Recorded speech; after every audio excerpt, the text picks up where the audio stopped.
কি? সালাম। ওয়ালাইকুম আসসালাম। সালাম। ও সালাম, বসেন বসেন। আপনার সমস্যা কি?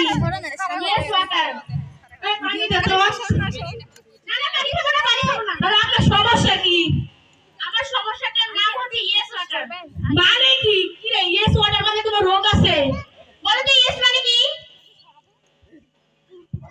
হ্যাঁ। ওয়াটার মানে কি? পানি। তাহলে কি হলো? ও হাঁপানি। এবার বুঝছেন? জি জি জি। আর কি সমস্যা হয়েছে আপনার? ম্যাঙ্গো কাম। কি রে, এখন তো আমের সিজন, আম কোথায় পাবো? আমি আম খাইতে চাইছি। তাহলে কি? আপনি জানেন না ম্যাঙ্গো কাম মানে কি? কি রে, ম্যাঙ্গো কাম মানে কোনো জিনিস আছে? তাহলে আপনি কিভাবে ডাক্তার হলেন? কিভাবে যে হইছে, বাপ মা বানাইছে আর কি। নকল সার্টিফিকেট ক্লিয়ার হয়েছে নিশ্চয়। হ্যাঁ হ্যাঁ। এখন বুঝাই বলেন কি ম্যাঙ্গো ম্যাঙ্গো মানে কি? ম্যাঙ্গো মানে কি? আম। কাম মানে কি? আশা। তাহলে কি হলো? ও আম আশা। এবার বুঝছেন আমার রোগের নাম কি? জি জি তাই বুঝছি। আমার রোগটা ভালো করার জন্য তাড়াতাড়ি ওষুধ লিখে দেন।